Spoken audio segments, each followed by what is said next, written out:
లోక్సభలో ప్రతిపక్ష నేత రాహుల్ గాంధీకి ఎన్నికల కమిషన్ నోటీసులు వరుసగా వస్తున్నాయి. కర్ణాటకతో పాటు మహారాష్ట్ర, హర్యానా రాష్ట్రాల ఎన్నికల కమిషన్ నోటీసులు ఇచ్చింది. ఈ మధ్య రాహుల్ గాంధీ కర్ణాటక, మహారాష్ట్రలో ఓట్ల చోరీపై పవర్ పాయింట్ ప్రెజెంటేషన్ ఇచ్చారు. ఓ మహిళా ఓటర్ 2 సార్లు ఓటేశారంటూ ఆరోపించారు. ఈ వ్యవహారంలో ఆయనకు కర్ణాటక చీఫ్ ఎలక్టోరల్ ఆఫీసర్ నోటీసులు జారీ చేశారు. ఆ ఆరోపణలపై పూర్తిస్థాయి విచారణ జరిపేందుకు గాను సంబంధిత పత్రాలను సమర్పించాలని సూచించారు. మరోవైపు ఎన్నికల సంఘం కూడా ఓట్ల చోరీ ఆరోపణలపై డిక్లరేషన్ సమర్పించాలని లేదా తప్పుడు ఆరోపణలకు దేశానికి క్షమాపణ చెప్పాలని కోరింది. కర్ణాటక ప్రధాన ఎన్నికల అధికారి నోటీస్ జారీ చేసిన తర్వాత హర్యానా ప్రధాన ఎన్నికల అధికారి కూడా మరో నోటీస్ జారీ చేశారు.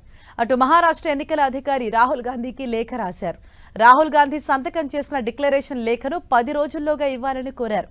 లేకుంటే చర్యలు తీసుకుంటామని తెలిపారు. ఇటీవల ప్రెజెంటేషన్లో చూపిన పత్రాలు ఎన్నికల కమిషన్ రికార్డుల నుంచి సేకరించినట్లు రాహుల్ గాంధీ చెప్పారు.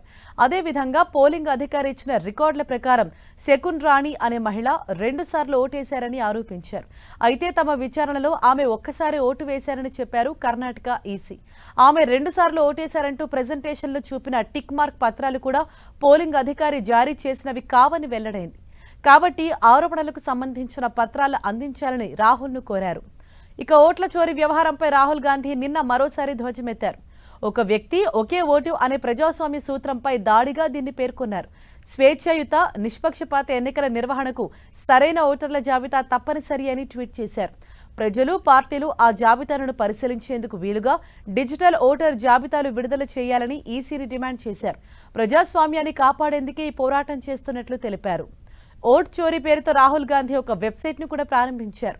దేశంలో ఓట్ల దొంగతనం జరుగుతోందని, దానిని అడ్డుకోవటానికి ప్రతి ఒక్కరూ మద్దతు ఇవ్వాలని ఆయన పిలుపునిచ్చారు. ఈ ప్రచారానికి సంబంధించి రాహుల్ గాంధీ ఎక్స్ వేదికగా ఒక వీడియోను పంచుకున్నారు. ఓట్ చోరీని బహిర్గతం చేయడం చాలా కీలకమని ఆయన పేర్కొన్నారు. దేశంలో జరుగుతున్న ఓట్ల దొంగతనాన్ని ఆపేందుకు ప్రారంభించిన ఈ ప్రచారానికి మనస్ఫూర్తిగా మద్దతు ఇవ్వాలని కోరారు. ఇది ప్రజాస్వామ్య పరిరక్షణ కోసం చేస్తున్న పోరాటమని తెలిపారు. స్వేచ్ఛాయుతమైన, నిష్పక్షపాతమైన ఎన్నికలకు స్వచ్ఛమైన ఓటర్ల జాబితా అత్యంత ఆవశ్యకమని ఆయన అభిప్రాయపడ్డారు. ప్రజలు, పార్టీలు ఓటర్ల జాబితాను తనిఖీ చేసేందుకు వీలుగా ఈసీఐ పారదర్శకంగా వ్యవహరించి డిజిటల్ ఓటర్ల జాబితాను విడుదల చేయాలని ఆయన డిమాండ్ చేశారు.